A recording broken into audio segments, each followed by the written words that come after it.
ତେବେ ଦେଖନ୍ତୁ ଆଜିର ଏଇ ଭିଡ଼ିଓଟି ରହିବ ଆପଣଙ୍କର ମଧୁବାବୁ ପେନସନ ଯୋଜନା ପାଉଥିବା ହିତାଧିକାରୀ ମାନଙ୍କ ଉପରେ। ଆପଣମାନେ ଜାଣିଥିବେ ଯେଉଁମାନେ ହାତାହାତି ପେମେଣ୍ଟ ପାଆନ୍ତି ସିଧାସଳଖ ଗ୍ରାମ ପଞ୍ଚାୟତ ଅଫିସରେ ଯାଇ ଅଲରେଡି ଦୁଇଥର ପଇସା ଭତ୍ତା ଟଙ୍କା ପାଇସାରିଲେଣି, କିନ୍ତୁ ଯେଉଁମାନଙ୍କର ବ୍ୟାଙ୍କ ଆକାଉଣ୍ଟରେ ଟଙ୍କା ଲାଗେ ସିଧାସଳଖ ଭାବରେ ସେମାନେ 2 ମାସ ହେଲାଣି ବର୍ତ୍ତମାନ ପର୍ଯ୍ୟନ୍ତ ଟଙ୍କା ପାଇନାହାନ୍ତି। ସମସ୍ତ ସିଏସପି କେନ୍ଦ୍ରରେ ଯାଇକି ଭିଡ଼ ଜମାଇବା ସହିତ ନିକଟସ୍ଥ ବ୍ରାଞ୍ଚକୁ ଯାଇ ମଧ୍ୟ ବହୁତ କୋଳାହଳ ସୃଷ୍ଟି ହେଉଛି। ସରକାରଙ୍କ ଦ୍ୱାରା ଦିଆଯାଉଥିବା ମଧୁବାବୁ ପେନସନ ଯୋଜନା ତରଫରୁ 2 ମାସ ହେଲାଣି ଭତ୍ତା ଟଙ୍କା ନ ପାଇବା ହେତୁ ବହୁ ଅସୁବିଧାର ସମ୍ମୁଖୀନ ମଧ୍ୟ ହେଉଛନ୍ତି। ତେଣୁକରି ଭିଡ଼ିଓଟିକୁ ବହୁ ମାତ୍ରାରେ ସେୟାର କରନ୍ତୁ, ସମସ୍ତଙ୍କ ନିକଟକୁ ପହଞ୍ଚାନ୍ତୁ ଏବଂ ରିପୋଷ୍ଟ ମଧ୍ୟ କରନ୍ତୁ।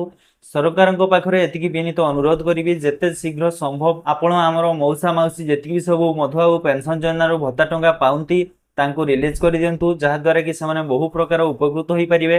କିଛି ଲୋକ ତ ଏମିତି ବି ଅଛନ୍ତି ଯେଉଁମାନେ କି ଔଷଧପତ୍ର ବାକି ଧାରରେ ଆଣିକି ଖାଇଛନ୍ତି, କିନ୍ତୁ ବର୍ତ୍ତମାନ ପର୍ଯ୍ୟନ୍ତ ଯେହେତୁ ଭତ୍ତା ଟଙ୍କା 2 ମାସ ହେଲା ଲାଗିନାହିଁ, ସେମାନେ ତାଙ୍କର ମେଡିସିନ ପତ୍ର ପଇସା ମଧ୍ୟ ଦେଇପାରିନାହାନ୍ତି। ତ ବିନୀତ ଅନୁରୋଧ କରିବି ଯେତେ ଶୀଘ୍ର ସମ୍ଭବ ତାଙ୍କୁ ଭତ୍ତା ଟଙ୍କା ଛାଡ଼ି ଦିଆଯାଉ ଏବଂ ଭିଡ଼ିଓଟିକୁ ବହୁ ମାତ୍ରାରେ ସେୟାର କରନ୍ତୁ, ସରକାରଙ୍କ ନିକଟରୁ ଆମ ବାର୍ତ୍ତା ପହଞ୍ଚାଇ ଦିଅନ୍ତୁ। ତା ସହିତ ଏହିପରି ହେଲ୍ପଫୁଲ କଣ୍ଟେଣ୍ଟ ଦେଖିବା ପାଇଁ ଫଲୋ କରିଦିଅନ୍ତୁ। ଜୟ ଜଗନ୍ନାଥ।